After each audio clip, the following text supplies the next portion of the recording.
Hello, everyone, and welcome again to Indigo Eye. This time we're on time and we're going to talk about financial crisis.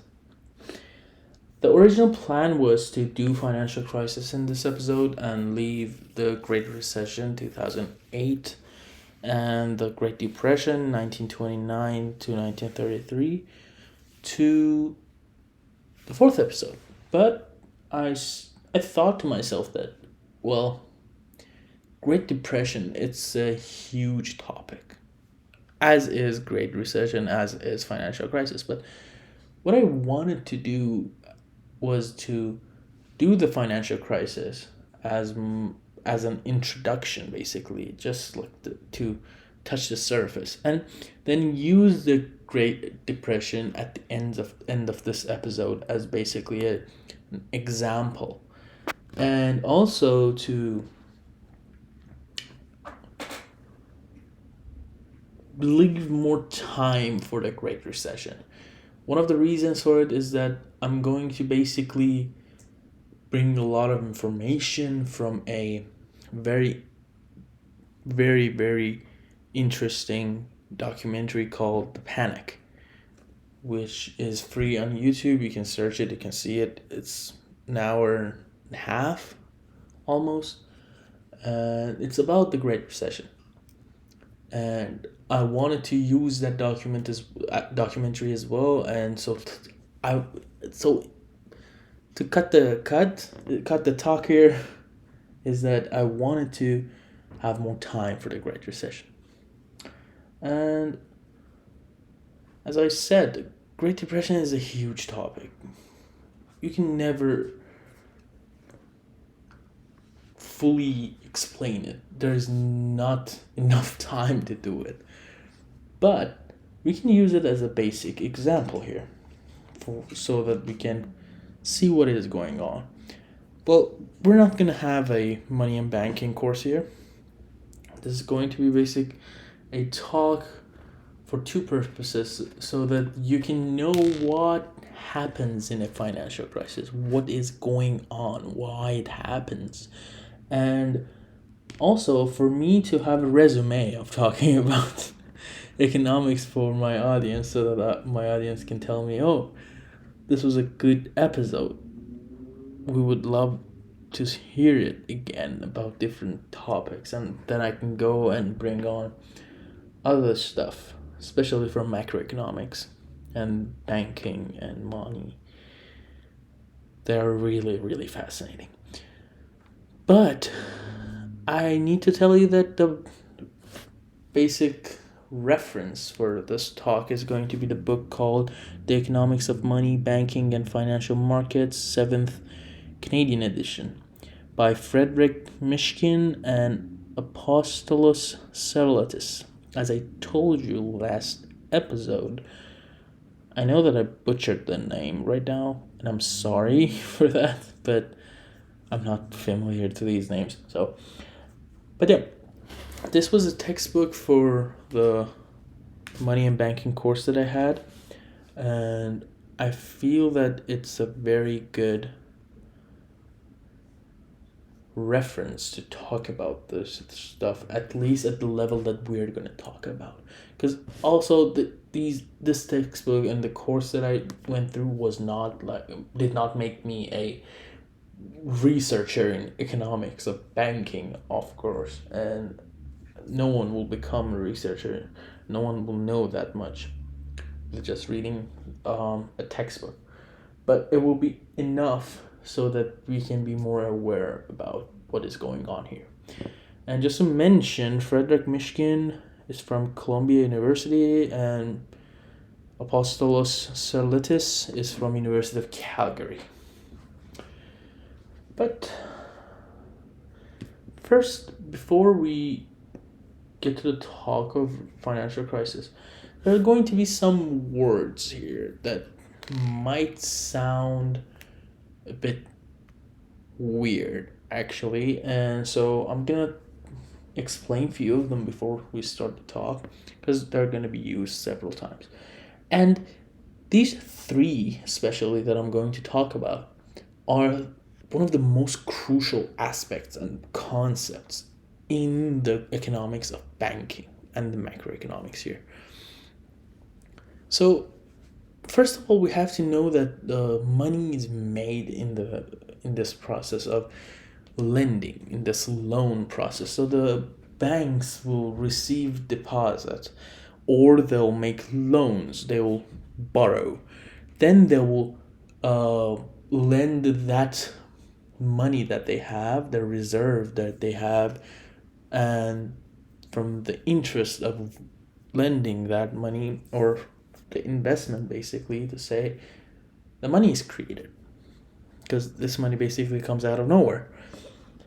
And this process of loaning, this lending and borrowing, is the transaction in the banking system. And as is for all transactions, there are two sides that are doing this transaction.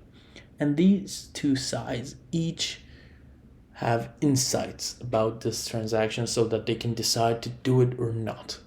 So let's say that you're gonna lend $100 to me. And I know what I'm going to do with that $100, and you would want to know that. So this is the information here. But the concept that I'm going to tell you, which is really important here, is a concept called asymmetric information. This is basically that one of the sides does not know as much as the other, so that they can both make a accurate decision here. Like the most basic thing to say is that I will tell you, you don't know as much as what I'm going to do with this $100. And this imbalance of information, which is called asymmetric information, will cause different, will have different ramifications. Two of the most famous ones are adverse selection, which happens before this transaction happening, and moral hazard, which is after the transaction. So adverse selection is basically that, let's say there are three people that are asking to loan that $100 from you, to borrow that. And two of them are very risky people. And in this situation, when most of the loan seekers are risky borrowers, and let's say one of them are not, one of them is more conservative in the investments that he does, and it's not as risky. So in this situation, when the most of the loan seekers are risky borrowers, this means that the loans will probably be messed up. The probability of them being messed up is more. The probability of bad loans happening is much more here, which is basically a no-brainer right now. And if you think about it, you'll be like, yeah, I get that. I get what is happening here. So this adverse selection is the first problem that happens, and it happens before the transaction. But what it is actually is that this situation that I just described to you will make you as a lender, with not knowing that what these risky lenders. So let me fix it up. So you as a lender will have these three over here, and two of them, which are the risky ones, are more keen on getting that $100.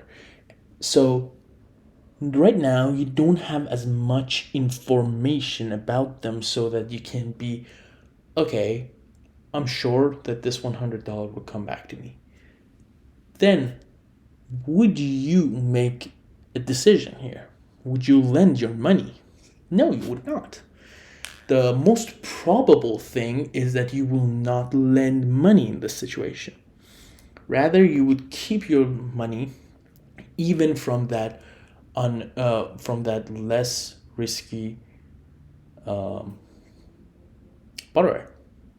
So in this situation, when the most of the loan seekers are risky borrowers and the probability of loans getting messed up are much more, and you don't have as much information to be sure that what will happen here to make accurate decisions, most of the borrowers will not borrow. Most of the lenders will not lend money.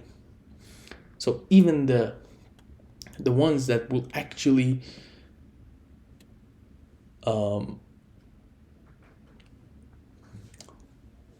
make good investments, make effective investments, let's say, with this money, will not have access to it, this fund.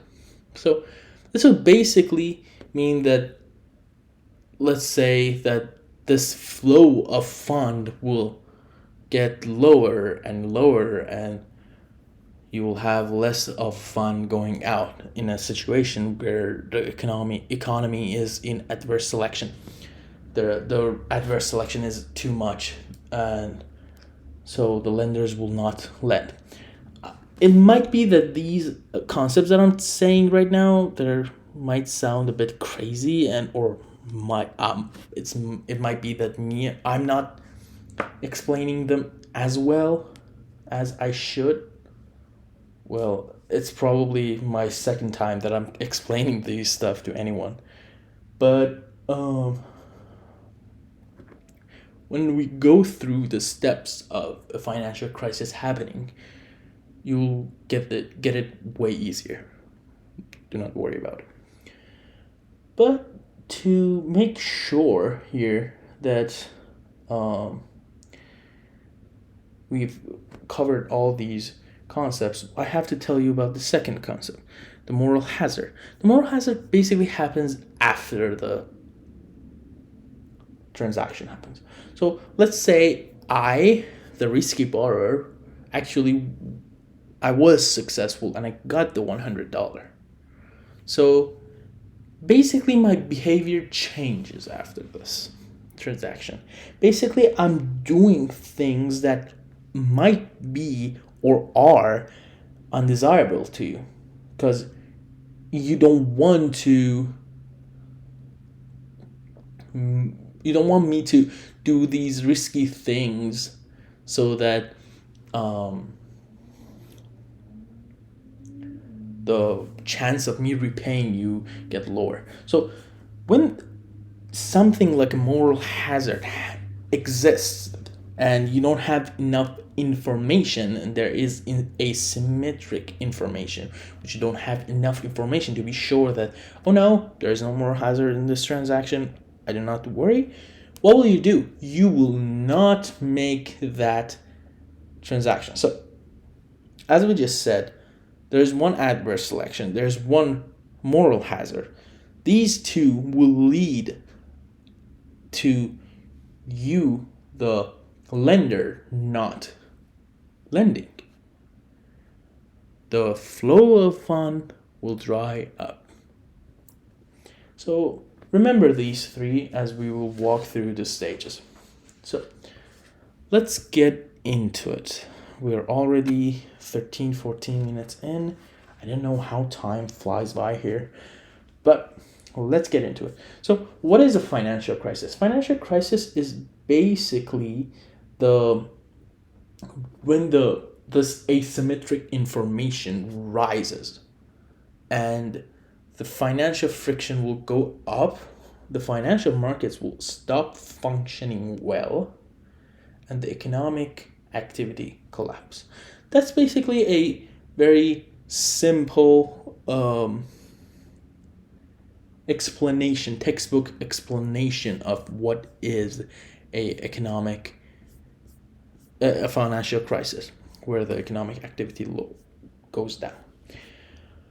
But to better understand this, to better know what is going on and know how this asymmetric information actually affects everything, we have to walk through a model, a 3-stage model, which is basically a recurring pattern in the advanced economics. So, as I said, there's three stages. The first two stage will happen almost all the time in recessions and financial crises that are not as big as like Great Recession or Great Depression, obviously. But there is the third stage, which we'll get to, which is like a devastating blow here. So, the initial phase number one, here it happens when there is a time of financial innovation. There is a time of financial innovation and liberalization when the restrictions on the financial markets and the institutions go away. So people who are aware of what happened in the Great Recession right now will probably be like, yeah, now I remember those subprime mortgages. But when these restrictions go away and this innovation happens, everyone can think of it as, oh, that's good. We're encouraging development. We're encouraging a system that is getting better and that we'll have a well-run economy and that capital will flow and everything is good. Yes, that's the image of long run. That's what tempts every system to make this innovations. But we human beings are so much into the idea of getting rich in one day, getting successful. And we always want the short term. And it always has a consequence. And we're usually not the type to think about the consequences when we're doing stuff. And that always comes back to haunt us. And it's no different here. So the idea of having a better economy, having better development, will encourage the financial innovation. And in the long run, it will be good. But in the short run, there will be a problem. So as I said, the banking system is built on the process of transactioning of borrowing and lending. So right now, in this situation, when restrictions are not there as much as before, what we will have is a loaning spree. So everyone would loan much more than before. And let me tell you, when you don't have much restriction, there's no incentive for you to make sure you're making good decisions. Because when there's restriction, you can be, I gotta watch where I go. There are laws that will backfire. But in this situation, there's no incentive to do so. Or sometimes there's no expertise, basically, which, to be honest, it happens a lot. Not having expertise on these stuff happens a lot because we want the success, we want the money, we want the profit, and it's human. But what's it? This loaning spree happens. No more proper risk management. Basically, the whole thing is a mismanagement. Even the financial innovation happening that might cause this short-run problem of loaning spree is basically a mismanagement of it. So after this mismanagement, your institution has made too many risky loans. Why? Risky loans will tell you that, I might have a chance to invest more so I can make more profit. You have now made too many risky loans and loans that are too risky. So what will happen? A lot of these loans will fail. And when you have too many risky loans, it will stack up. It will become a mountain. And then what will happen is that your balance sheet will start to become problematic. So when you have too many losses, what happens is that the liability of your balance sheet and your assets will be affected. Assets will go down, liabilities will go up. What does that mean in a balance sheet of a bank? So you have to think about it. When a bank borrows $100 million, let's say, and that goes under the liabilities, the $100 million that goes under those assets, because both sides have to be balanced, the $100 million under the assets, which is like the reserves of the bank, will not stay there. They will use like $90 million of it to make investments or to borrow that money to someone else so they can make the interest. And when they do these risky decisions, when they make these risky decisions, they'll lose that reserve, the assets will go down, the liabilities are still there. So the difference between these two, the net worth of the institution will fall down. And this lowering of capital and this lowering of net worth will force the institution to go into a zone that they will cut back on their lendings. They will ask for their loans to be back. They will want their monies. Why? Or they'll sell their assets, the other assets that they can sell.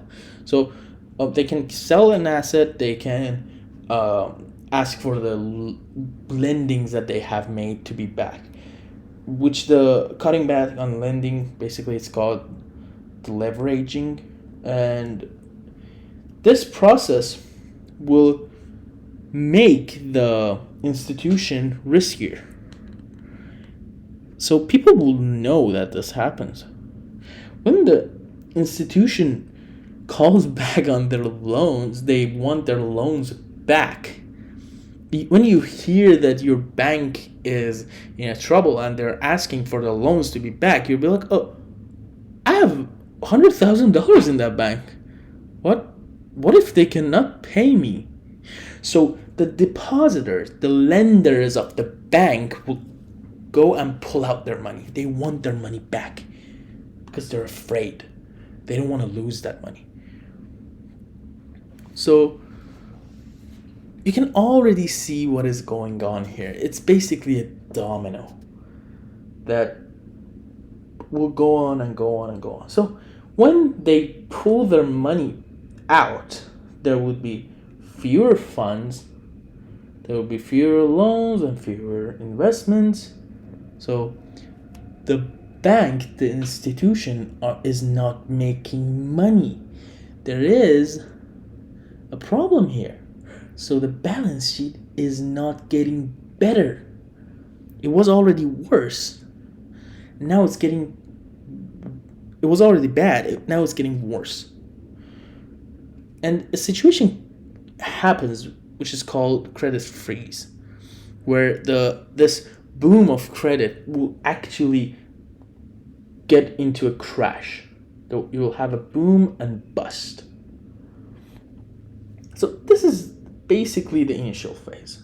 Basically what happens here is this boom and bust. But it's not only this. So the asset price will decline, as we said, and this will deteriorate the balance sheet. With this happening, what will go up?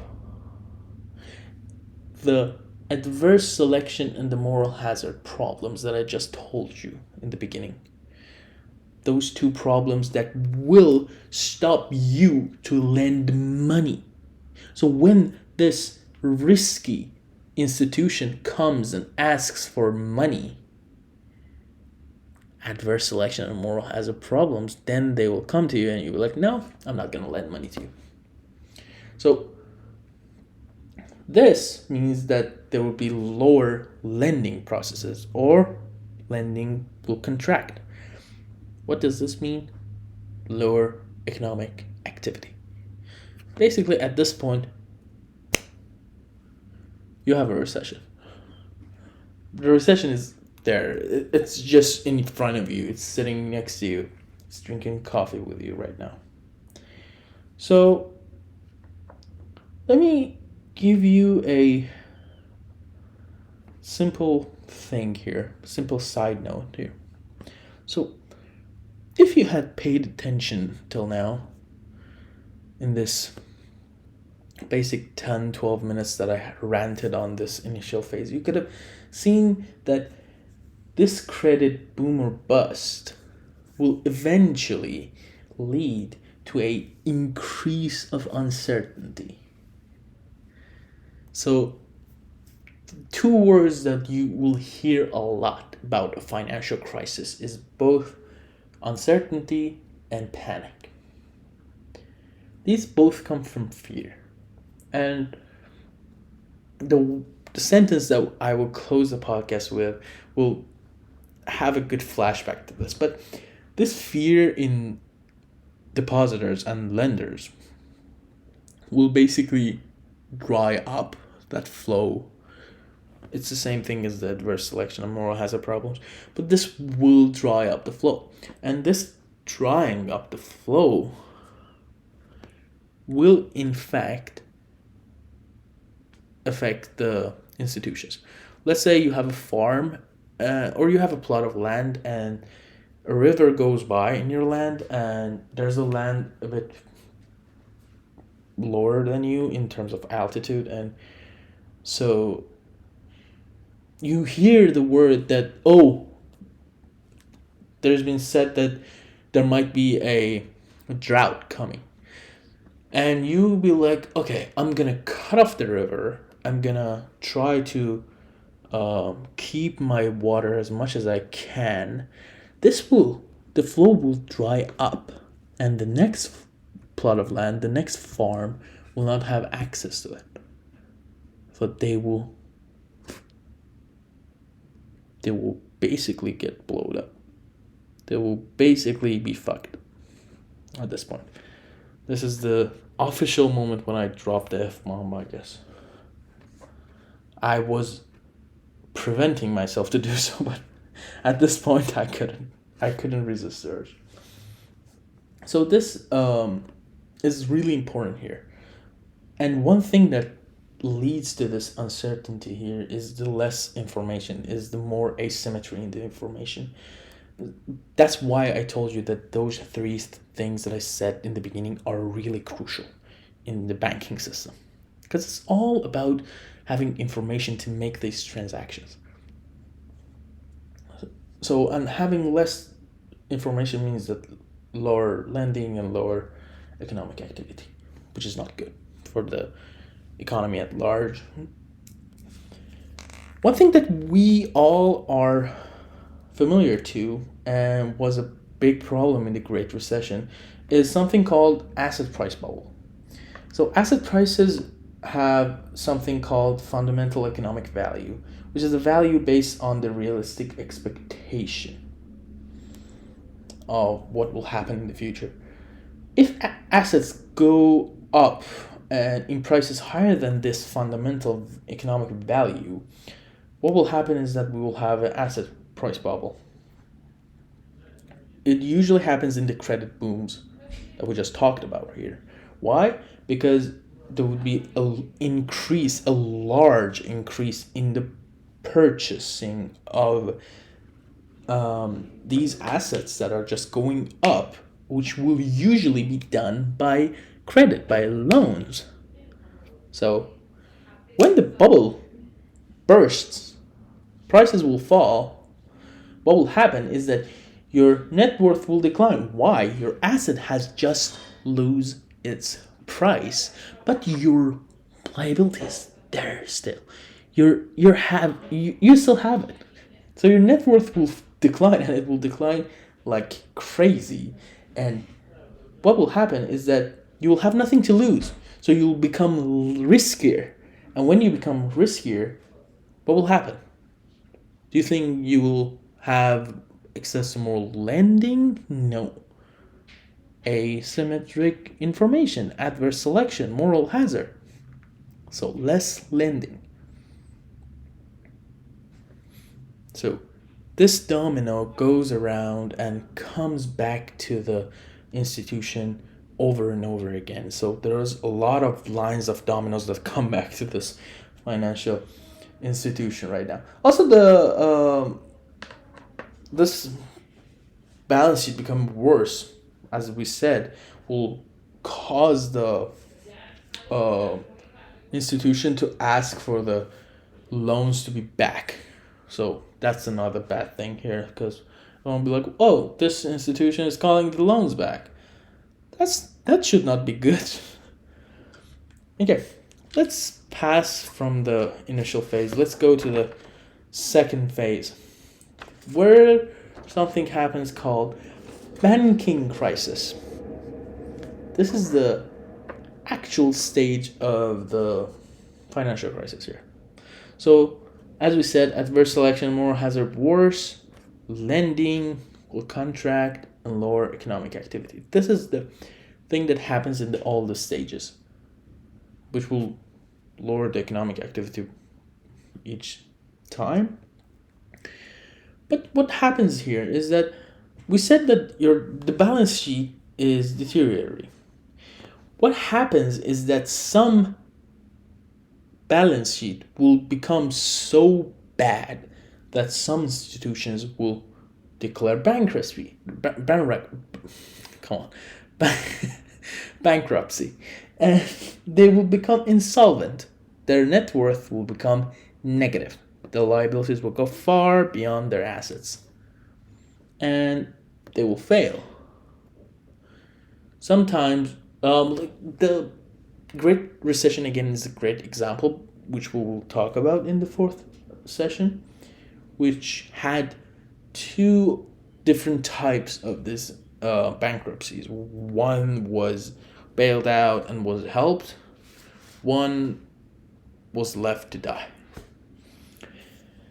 But when this failing happens, the depositors will fear for their deposits. So the failing happens, you hear that, let's say, one bank is failed. You'll go to your own bank to take your deposit out. Why is that? Because there's an asymmetric information. Because you're afraid to lose your own deposit.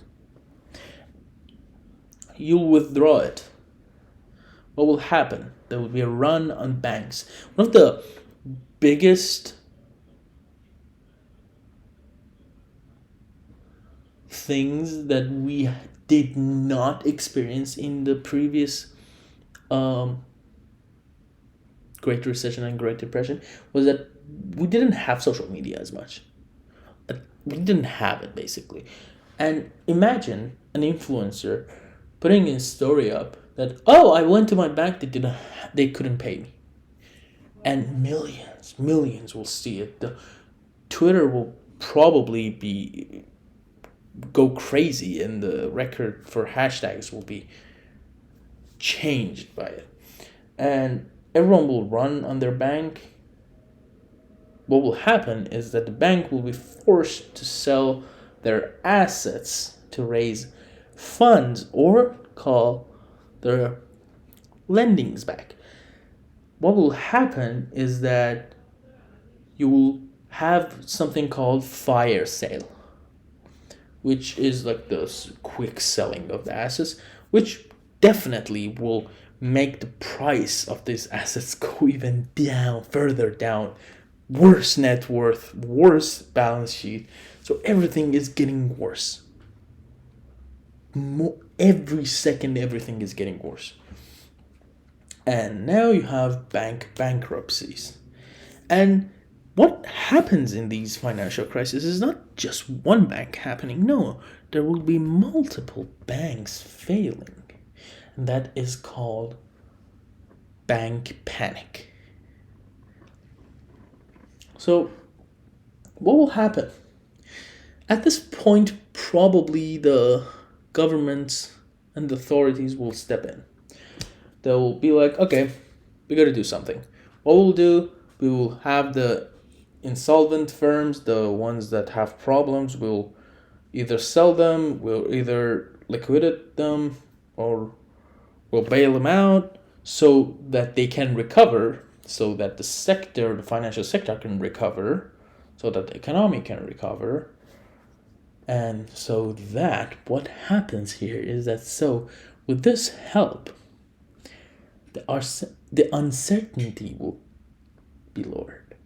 So the people will be like, okay, I think now I can go and lend.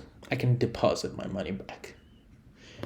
This will make the economic activity going up. The balance sheets will be better. Lower problems with the adverse selection and moral hazard. And in the end, the economy will recover. That is what should happen. A recession is something like this. These two stages, basically.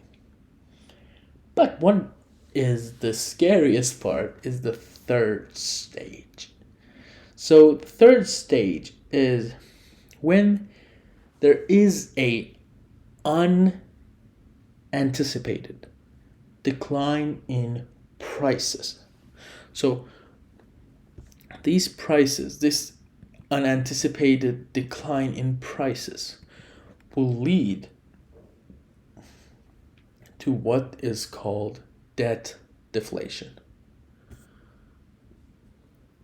In this situation of debt deflation, basically your recovery is short-circuited.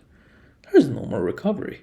You're in for a ride. Now, what happens here is that your balance sheet will even become worse. Why? Because your assets will become worse, your liabilities will become worse, and your net worth will become worse. So it will basically lead to your liabilities to have their real value go up. And the burden that you have to bear for your debt will go up. And this is, in the end, means worse net worth, lower economic activity, and all the problems that we just said over and over and over and over again. So this unanticipated decline in prices is where everything gets really bad. And we have a deflation. What is the difference between deflation and inflation? We're much more used to inflation, and it's when the price of goods and services goes up, but in deflation the prices of goods and services go down. The value of money increases. I'm talking about deflation. But this circle will be much worse. So,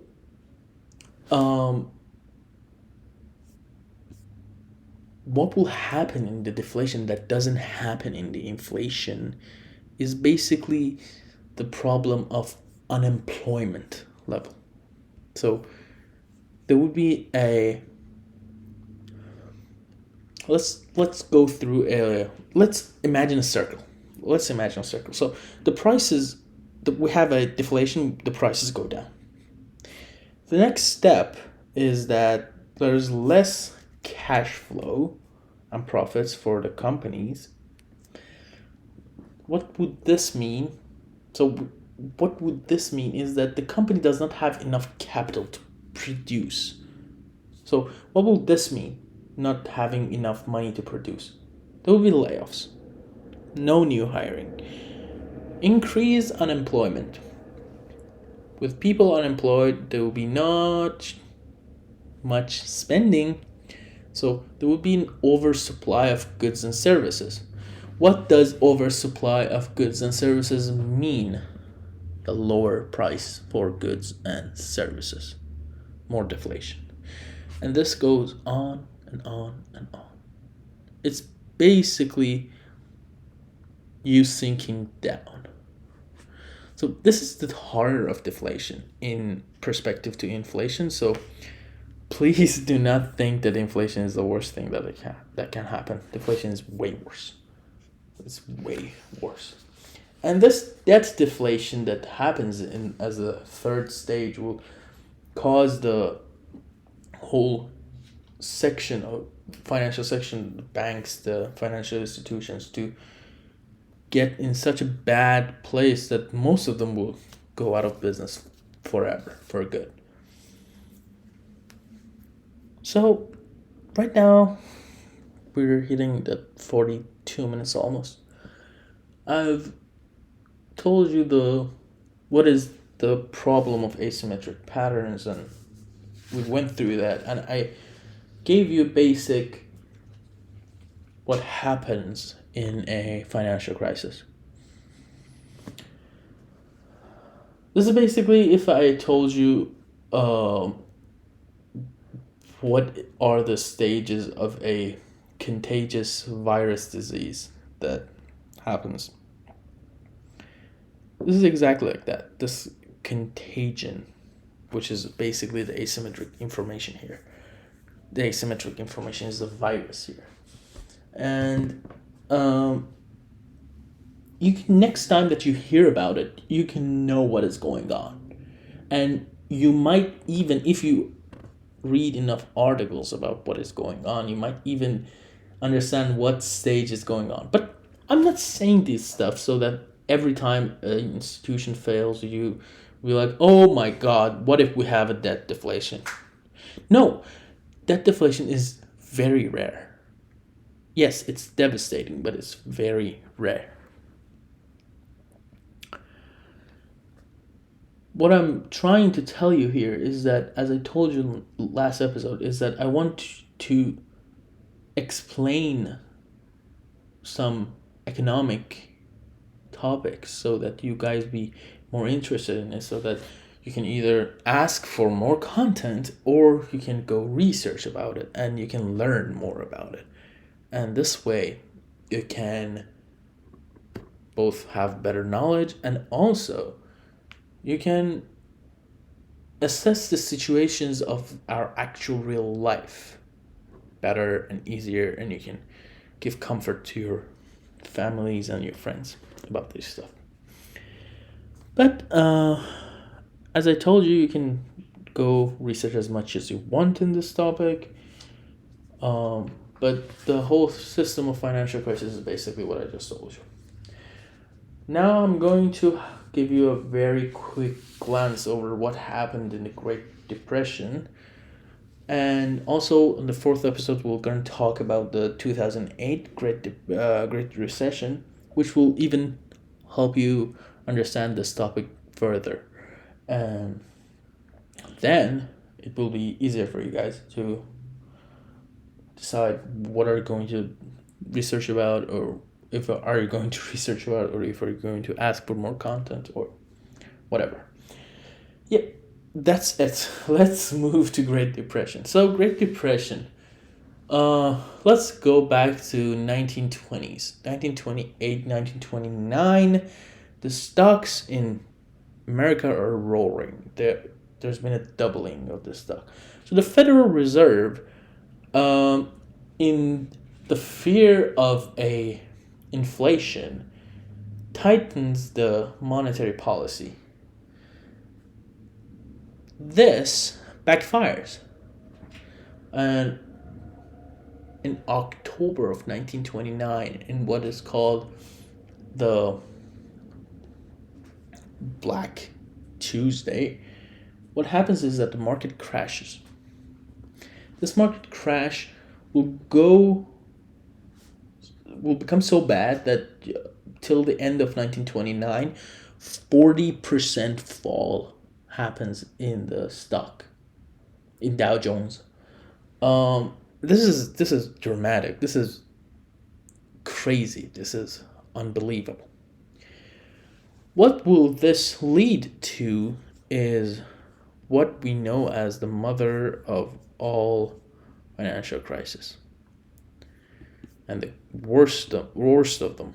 This is probably the worst thing that could have happened, and we'll talk about why it is. So this happens, as I just told you, during the end of 1929, and everyone is shocked.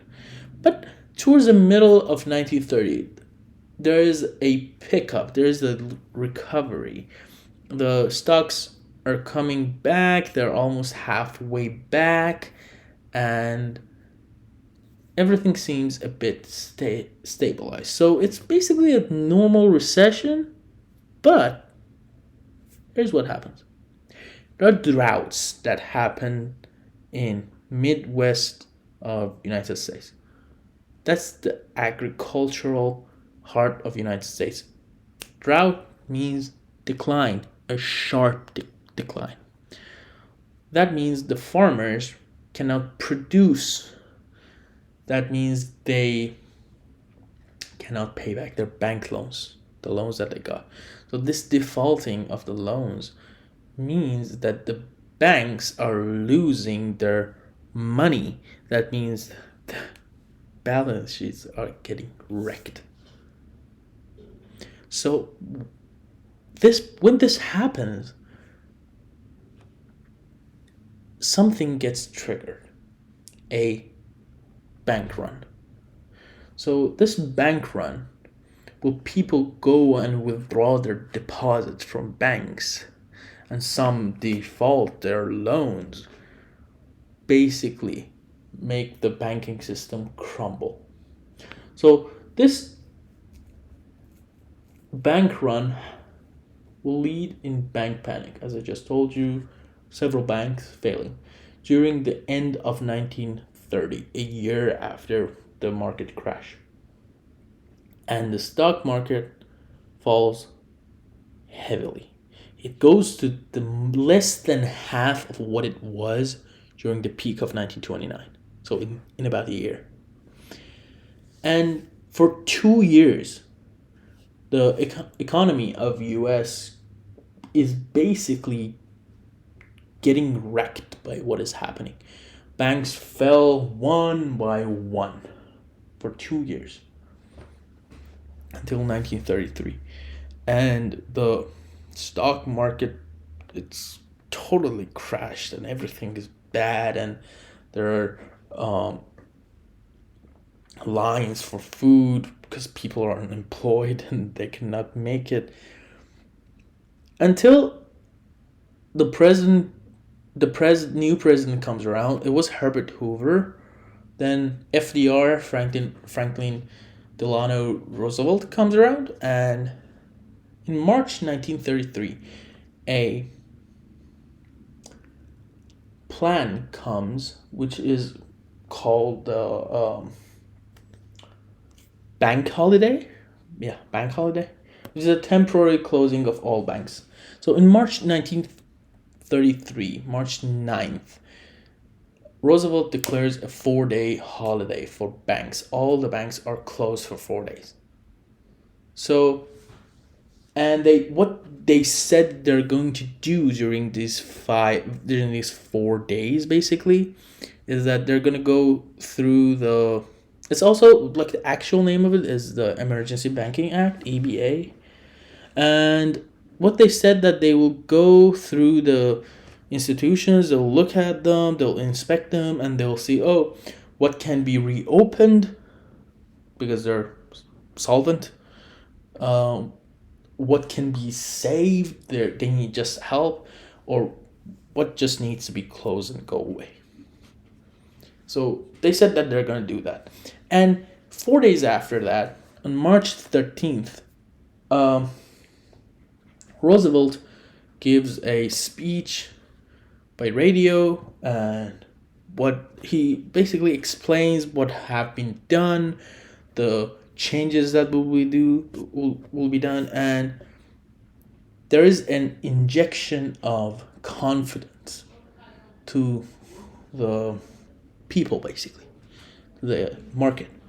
And what happens is that the day after the March 13th, the speech was done on March 12th, the banks opened on March 13th, and people brought back, they got into lines to deposit their monies back, and $1 billion gets returned to the system. And so basically, this return of confidence, this removal of uncertainty, helps and saves the system, the banking system, the financial system of United States. As much as I know that this act was actually drafted during the time of Herbert Hoover, I'm not saying that it was solely done by FDR, but I've not looked much into it, honestly. But as much as I know, the draft has been made by the administration of Herbert Hoover. Okay. But this basically saves the day for US and the Great Depression. The economy recovers from this Great Depression. But as we just had this example right now, was that the bank panics that I just wanted to tell you about, and also to see that how the confidence, how the uncertainty plays a huge role here. But what actually happened in this time was that, as I just told you, the stock markets, they experienced their worst days. So by the mid 1932, the stocks have declined to 10% of their 1929 peak value. This is crazy. This is unimaginable for us.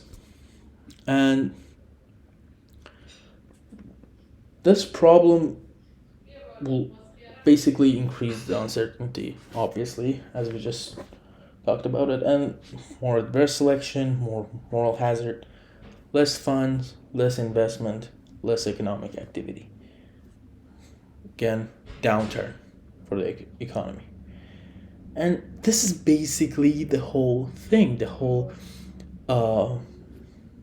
process of the financial crisis that we just went through. Oh, we had this crash in stock, so there's less funds, there's more adverse selection, more hazard, less investment, less economic activity, more problems, then again, more moral hazards and adverse selection, less funds, less economic activity, more problems.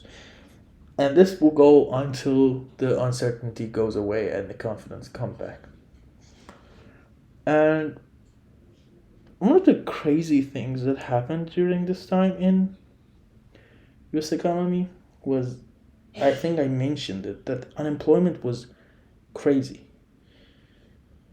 There was this 25% unemployment. Imagine every 4%, one of them is unemployed. This is a unemployed, no job. This is a crazy situation. And this mother of all crisis is thought by a lot of people to be what led to the rise of fascism in Europe and to World War II. Because this was not just US. The economy of the world is so interconnected that